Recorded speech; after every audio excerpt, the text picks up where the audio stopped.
Okay, तो last कुछ videos में हमने बात की हमारा जो सिस्को डीएनए सेंटर है, सॉफ्टवेयर डिफाइंड एक्सेस, जो एक ऑटोमेशन सॉल्यूशन है जो सिस्को ने दिया है आपके कैंपस, जो आपके नेटवर्क हैं, या फिर बोलिए एंटरप्राइज नेटवर्क्स हैं, जो converge networks wired and wireless दोनों के जो कॉम्बिनेशंस हैं।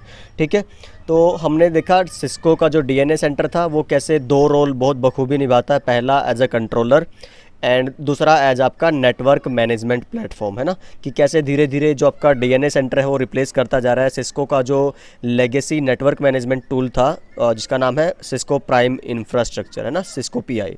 तो ये हमने काफ़ी सारे डिफरेंसेस देखे, कैसे काम करता है डीएनए सेंटर, है ना, और हमने कंपैटिबिलिटी देखी कि कैसे जो एग्जिस्टिंग आपके नेटवर्क में डिवाइसेस थे उनको चेक कर सकते हैं कि यस वो सिस्को एसडीए आर्किटेक्चर का पार्ट बन सकते हैं कि नहीं। फिर अगर आपको नए डिवाइसेस लगाने हैं तो फिर किन बातों का ख्याल रखना है, क्या क्या डिवाइस के रोल्स हो सकते थे, है ना। तो हमने काफ़ी सारी बातें डिस्कस की थी। उसके बाद फिर हमने देखा था कि जो सिस्को डीएनए सेंटर जो कंट्रोलर है तो वो कम्युनिकेट करेगा नेटवर्क डिवाइसेस के साथ यूजिंग साउथ बाउंड इंटरफेसेस, है ना, एसबीआई। और फिर जो उसको एप्लीकेशन प्रोग्राम से कम्युनिकेट करना है जिसके थ्रू वो डाटा लेगा एज इनपुट, तो वो एक आपका एनबीआई नॉर्थ बाउंड इंटरफेस से जुड़ा रहता है। तो एपीआईज़ की हमने बात की थी कि कैसे जो डिफरेंट आपका एक प्रोग्राम था नेटवर्क डिवाइसेस के ऊपर, फिर डिफरेंट प्रोग्राम है आपका कंट्रोलर, तो क्योंकि कंट्रोलर भी तो क्या है, एक सॉफ्टवेयर है ना। अब दोनों के बीच में जो कम्युनिकेशन करवा रहा था that was API, application programming interface. तो इसके बारे में थोड़ा इस वीडियो में स्टार्ट करते हैं जानना कि व्हाट आर एपीआईज़, एपीआईज़ क्या है। देखिए, सॉफ्टवेयर स्मार्ट नहीं होते। देखिए, स्मार्ट्स नहीं है तो इट मीन्स कि सॉफ्टवेयर का या पीसी का या कोई भी कंप्यूटर सिस्टम है उनका अपना कोई दिमाग नहीं है, राइट। उनको आप जो बोलेंगे वो आपके लिए वही करके देंगे। अच्छा, तो एक सॉफ्टवेयर अपना काम कर सकता है और दूसरा सॉफ्टवेयर अपना दूसरा काम करता रहेगा। दोनों को कोई आइडिया नहीं है कि उनको एक दूसरे के साथ अगर कम्युनिकेशन करना होगा तो कैसे करेंगे, राइट। क्योंकि हो सकता है कि एक की प्रोग्रामिंग लैंग्वेज अलग है, दूसरे की अलग है, तो they have no idea how to inter communicate, उनका कोई एक रास्ता नहीं है। अच्छा, फिर अगर आप देखेंगे अगर ऐसा ही हो, एक वेबसाइट अलग लैंग्वेज में लिखी है, दूसरी अलग लैंग्वेज में, फिर आपका एक वेब सर्वर, कोई ऐप सर्वर है, डेटाबेस सर्वर्स हैं, सारे के सारे अगेन सॉफ्टवेयर के प्रोग्राम्स हैं। अब वो एक दूसरे से कैसे इंटरकनेक्ट करेंगे? अगर इंटरकनेक्ट नहीं कर पाएंगे तो इंटरकनेक्टिविटी कैसे होगी? अगर मैं आपको बात बताऊं कि जैसे आप amazon.com लिखिए, एक एग्जांपल लेते हैं अगर हम amazon.com, तो जैसे मैं लिख दूं दिस वन, है ना। और यहाँ पे अगर आप प्रोडक्ट्स देखेंगे, क्या लगता है ये सारे के सारे जो यहाँ पे आएंगी वेबसाइट्स या जो प्रोडक्ट्स हैं ये अमेज़ोन के खुद के हैं? नो। तो कोई आप जैसा, कोई मेरे जैसा ई कॉमर्स का स्टोर खोल के बैठा होगा, तो कोई आपके स्पीकर बेच रहा है, कोई आपका वूफर बेच रहा है, कोई आपका ब्यूटी प्रोडक्ट्स बेच रहा है। तो किस सबकी अपने अपने वेबसाइट्स हैं, सबके अपने अपने क्या बोलते हैं, एक तरह से एप्लीकेशंस हैं, और जो इंटरकनेक्टेड है अमेज़ोन के ज़रिए, समझिए। ठीक है, तो अमेज़ोन के पास ये सारे कितनी सारी इंटरकनेक्टिविटी है दुनिया भर की, चाहे आप इंडिया में हैं, चाहे आप यूएस में हैं, चाहे इंडिया के एक छोटे से शहर में, छोटे से गांव के कोने में बैठे हैं, तो यस आप अपनी यहाँ पे एक ऑनलाइन शॉप खोल सकते हैं। तो कैसे जुड़ेंगे आप अमेज़ोन के साथ? तो वो पॉसिबल है एपीआईज़ के थ्रू। ठीक है, या फिर अगर आप एग्जांपल लिखो बुक फ्लाइट, चलिए अब यहाँ पे अगर किसी भी वेबसाइट का एग्जांपल, जैसे सबसे पहला रिजल्ट आता है एफटीडी ट्रैवल, ईज़ माई ट्रिप, जैसे मैं अगर इसका एग्जांपल ले लूँ, तो क्या लगता है कि ईज़ माई ट्रिप पे क्या सारी जो आपकी फ़्लाइट्स हैं ये उनकी खुद की है, ईज़ माई फ्लाइट वालों की? नो। कितने होटल्स के साथ आपके कॉन्टैक्ट हैं, ट्रेन्स के साथ, बसेस के साथ, तो कैसे जुड़े हैं? मीन्स कि हर एक जो आपका प्रोवाइडर है, जैसे ट्रेन्स की सर्विसेज, बस की सर्विसेज कोई दे रहा है, चाहे गवर्नमेंट हो, आपका प्राइवेट हो, तो इनके जो वेबसाइट्स होंगी वो ईज़ माई ट्रिप की वेबसाइट से जुड़ी है। कैसे? Using application programming interfaces. ठीक है, तो ये आप समझिए कि लिटरली जो एवरीथिंग इज़ कनेक्टेड है ना, और वो किसकी वजह से पॉसिबल है? एपीआईज़। तो थोड़ा सा और जानते हैं, ये हमने थ्योरेटिकल देखा। सो यस, कैसे डाटा एक जगह से दूसरी जगह, सोर्स टू डेस्टिनेशन, कैसे रिक्वेस्ट एंड रिप्लाईज, एवरीथिंग, है ना। चलिए, तो यहाँ पे आप ये वाला एग्जांपल देखिए। ठीक है, जैसे ये मैंने अभी बुक फ्लाइट का एग्जांपल लिया था ना, ईज़ माई ट्रिप का, तो यहाँ पे ये ईज़ माई ट्रिप वेबसाइट होगी। तो ये एयरवेज हो सकती है कि मान लीजिए आपकी एयर इंडिया है, ये किंगफिशर वाले हैं, ये आपका यूनाइटेड अरब एमिरेट्स वाले हैं, और कोई और हो सकती है आपकी फोर्थ। तो ये सबके साथ इस तरह से कनेक्टेड है, सबकी एपीआईज़ के साथ। इनसे ये रिक्वेस्ट करेंगे, API फिर देखेगा कि किस तरह की रिक्वेस्ट करी हुई है और फिर इसके आपके पूरे डेटाबेस में से उसी का रिप्लाई उठा के यहाँ पे देगा। तो एक तरह से ये मान लीजिए, मैंने एक एग्जांपल लिखा है यहाँ पे कि आप हैं एक कस्टमर जो चले गए हैं, जैसे मैं यहाँ पे जाता हूँ इज़ माई ट्रिप पे, तो मैं चला गया किसी रेस्टोरेंट में, ठीक है। अब आपको वेटर मिलेगा। वेटर कौन है? API। आप वेटर को बोलेंगे कि मुझे मान लीजिए मटर पनीर चाहिए, या फिर आपको क्या बोलते हैं और क्या रहेगा आपका, मीन्स आपको पुलाव ऑर्डर करना है, आपको बर्गर खाना है, तो एनीथिंग इट कैन बी। अब वेटर जाके किसको बताएगा? अंदर जो आपका शेफ़ है, राइट, जो किचन में। तो इट मीन्स ये जो आपका रहेगा, this is waiter and this is your chef in your kitchen. अब ये इसको बोलेगा कि अच्छा क्या चाहिए, ये वाला आपको आउटपुट फ़्लाइट बुक करनी है, ओके। आपको सीट चेंज करनी है, ओके। आपको नॉर्मल से लग्जरी में जाना है, ओके। ये सारी जो आपको इनपुट चाहिए ये APIs के ज़रिए इसके इनपुट देगा इसको, और ये इसको जो आपको रिटर्न करेगा वैल्यू, उसके बेस पे ये आपको वापस आके उसका रिप्लाई देगा, आउटपुट देगा, राइट। तो yes, everything is done by using APIs। So I hope ये बेसिक एक अंडरस्टैंडिंग, एक आइडिया आपको क्लियर है कि एक्चुअली API है क्या। अब ये भी सॉफ्टवेयर है, ये भी सॉफ्टवेयर है, और ये भी सॉफ्टवेयर, ये पीस ऑफ सॉफ्टवेयर है जो दोनों इन सॉफ्टवेयर के बीच में कम्युनिकेट कराता है। बस इतना आपको ध्यान रखने वाली बात है ना। चलिए, अच्छा एक और चीज़ समझिए। मान लो आपको एक अपना कोड बनाना है, मान लीजिए, या कोई एप्लीकेशन बनानी है, या फिर वेबसाइट का ही देख लो, आजकल कितना इजी हो गया वेबसाइट बनाना। क्यों? क्योंकि पहले वेबसाइट की पूरी कोडिंग आपको खुद करनी पड़ती थी। अभी क्या है, टेम्पलेट्स है।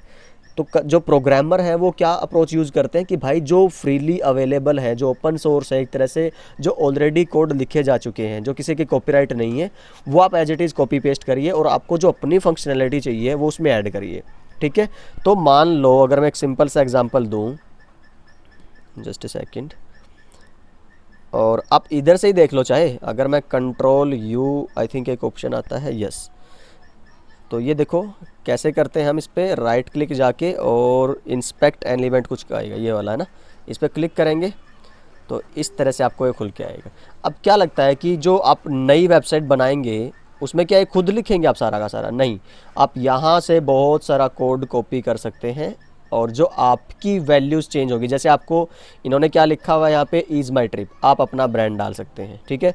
इन्होंने क्या किया हुआ है यहाँ पे, मान लो ये कलर इस तरह का है, तो आप ये कलर चेंज कर दो। इन्होंने यहाँ पे स्क्वायर बनाए हुए हैं, आप सर्कल बना दो। तो राइट, वो सारी चीज़ें चेंज करिए, अदरवाइज़ बहुत सारी जो कोडिंग है वो सेम रहती है, राइट।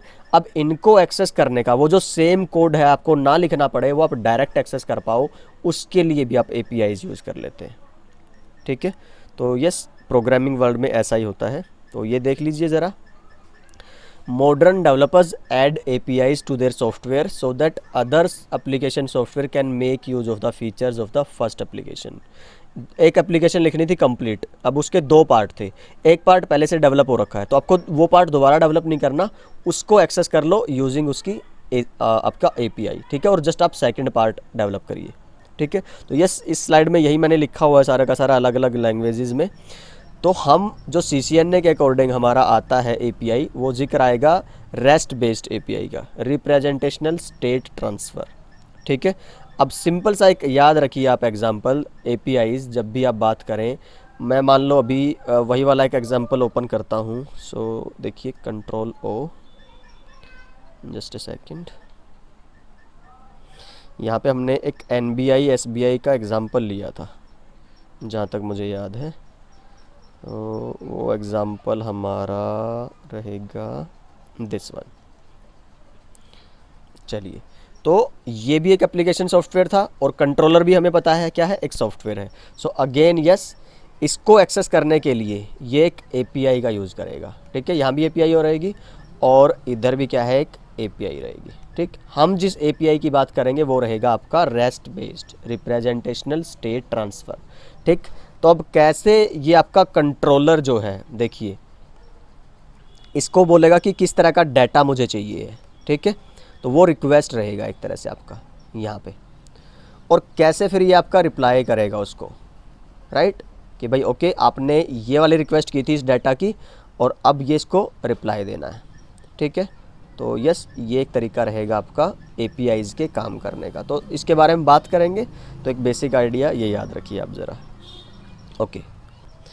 तो यस, रेस्ट बेस्ड एपीआईज में क्या रहेगा, थोड़ा सा आपको देखिए किस तरह से काम करता है। ये 6 एट्रीब्यूट यूज़ करता है, पर अभी हम जो हम हमारे काम के हैं फ़िलहाल वो 3 हम बात करेंगे थोड़ा सा सबके बारे में। क्लाइंट सर्वर आर्किटेक्चर पे काम करता है। इट मीन्स जैसे ये आपका क्लाइंट की तरह काम करेगा, इससे डाटा इनपुट मांगेगा और ये सर्वर की तरह फिर इसको इनपुट देगा। ठीक है, तो ये काम हुआ। और जब इसको डाटा देना रहेगा तो ये इधर भेजेगा, फिर इधर से इधर रिप्लाई आएगा। तो वो हम आगे डिफरेंट मॉडल की बात करेंगे कि पुश मॉडल आता है, पुल मॉडल आता है, राइट। तो हमने बोला था कि अलग अलग जो सॉल्यूशंस हैं वो आपके मैटर करता है कि किसी में आप क्या करते हैं कि सारा का सारा जो कंट्रोल प्लेन है वो कंट्रोलर पे रखते हैं, पर कोई ऐसा है जिसमें आप पार्शली कुछ रखेंगे पार्ट आपके डिवाइसेस में कंट्रोल प्लेन का और कुछ रखेंगे आपका कंट्रोलर पे। ठीक है, तो यस, जो एग्जिस्टिंग डिवाइसेस होंगे तो वहाँ पे सारा ऑलमोस्ट कंट्रोल किस पे रहेगा आपका, जो आपके डिवाइस पुराने वाले थे, जैसे मैंने एसडीए में भी बात की थी, जो आपने रिप्लेस नहीं किए थे आपके पहले वाले डिवाइसेस। लेकिन अगर आप नए डिवाइसेस लगा रहे हो सारे के सारे, तो सारा कंट्रोल कंट्रोलर के पास रहता है। ठीक है, तो पुल मॉडल पुश मॉडल की हम आगे बात करेंगे और किस बेस पे वो एक दूसरे के साथ कम्युनिकेट करते हैं, वो वाली सारी बातें। फ़िलहाल जस्ट एक वर्किंग थोड़ा सा मोड जान लेते हैं कि ये जो एपीआई है स्पेशली रेस्ट बेस्ड, ये कैसे काम करती है।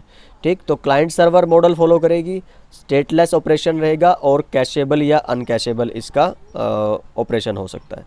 चलिए थोड़ा सा डिस्कस करते हैं वन बाय वन। जो ये आपका रेस्ट बेस्ड एपीआई है तो उसका मैंने वो क्लाइंट सर्वर का तो आपको बता ही दिया है कि एक एक्ट करेगा क्लाइंट की तरह जिसको डाटा चाहिए और एक एक्ट करेगा सर्वर की तरह जिसको डाटा देना है। ओके, फिर आपका क्या है, चलिए ये तो मैंने डिस्कस कर लिया। ये देखिए बिल्कुल ये एक रेस्ट क्लाइंट होगा और ये सर्वर होगा। तो अगर इसको डाटा चाहिए तो ये अपनी रिक्वेस्ट भेजेगा, ये इसको रिप्लाई करेगा एंड एवरीथिंग। इसकी हम बात करेंगे आगे। ठीक है, और ये HTTP बेस्ड है। देखिए ये ऐसे काम करेगा, जैसे मैं यहाँ पे डालूँगा HTTP की रिक्वेस्ट आएगी और यहाँ से आपका जो भी IP रहेगा आप वो IP यूज़ करेंगे, क्योंकि सारा का सारा गेम अभी किस पे है, IP बेस्ड रीचेबिलिटी और कनेक्टिविटी आप यूज़ करते हैं, राइट। तो एक बेसिक आइडिया समझिए। स्टेटलेस का मतलब ये है कि मान लीजिए एक कॉल की आपने, इसने पहला डाटा सेट ऑफ डाटा मांगा, फिर इसने रिप्लाई किया, फिर again set of data again reply, तो उसका कोई लेना देना नहीं है। जैसे TCP है ना, स्टेटफुल है, वो सारे के सारे स्टेट्स को मेंटेन करता है और चेक करता रहता है। लेकिन UDP वाला स्टेटलेस था, तो ये भी आपका स्टेटलेस रहता है। मल्टीपल जो APIs की इनपुट्स हैं, रिटर्न्स हैं, उनका एक दूसरे से कोई लेना देना नहीं है।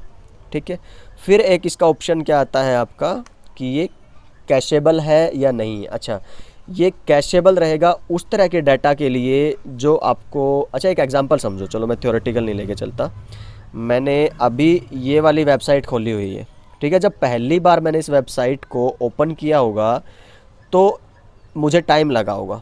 अब मैं मान लो इसको अगर क्लोज़ करूं और फिर से अगर मैं यही वाली वेबसाइट खोलूं तो मुझे पहले से कम टाइम लगेगा। ठीक है, अगर मेरे इंटरनेट की स्पीड और वो सब पहले जैसी हैं तो। रीज़न क्या है कि इसका जो कुछ पार्ट ऑफ डाटा है ना, वो इस ब्राउज़र ने पहले से ही सेव करके रख लिया होगा। जैसे ये पार्ट है, ये हमेशा कांस्टेंट रहेगा, ये पार्ट है, ये आपका कांस्टेंट्स रहेंगे, ये लोगो है, ये कांस्टेंट रहेगा। तो इसलिए वो क्या करता है, इनको पहले से ही अपनी कैश मेमोरी में सेव करके रख लेगा। जब भी आप नेक्स्ट टाइम लोड करवाएंगे ये डायरेक्ट उठा के दे देगा। और कैशेबल डाटा कौन सा होता है, मान लीजिए ये फ़्लाइट में जो वैल्यूज़ रहेंगी, जो नंबर्स रहेंगे, जो प्राइसेस रहेंगे, जो प्रोडक्ट्स हैं वो चेंज हो सकते हैं। जैसे अमेज़ॉन है तो आज ये लिस्ट में है, स्टॉक में कल नहीं होगा, तो ये वैल्यू चेंज होती रहेगी। ठीक है, लेकिन ये अमेज़ॉन टॉप सेलर्स हमेशा लिखा आएगा। ठीक, तो यस, कुछ डाटा कैशेबल होगा और कुछ डाटा कैशेबल आपका नहीं होता है। तो इट्स लाइक दैट। चलिए, प्रोग्रामिंग बेसिक्स, थिंक इस वीडियो में इतना काफ़ी है। तो नेक्स्ट वीडियो में हम बात करेंगे थोड़ा प्रोग्रामिंग बेसिक्स के बारे में। सो इस वीडियो में हमने समझा है जस्ट APIs क्या है, ठीक है, काम कैसे करती हैं APIs, और एक रेस्ट बेस्ड API के बारे में थोड़ा सा जनरल आर्किटेक्चर हमने जाना है, राइट। तो मिलते हैं नेक्स्ट वीडियो में, तब तक के लिए bye bye and take care.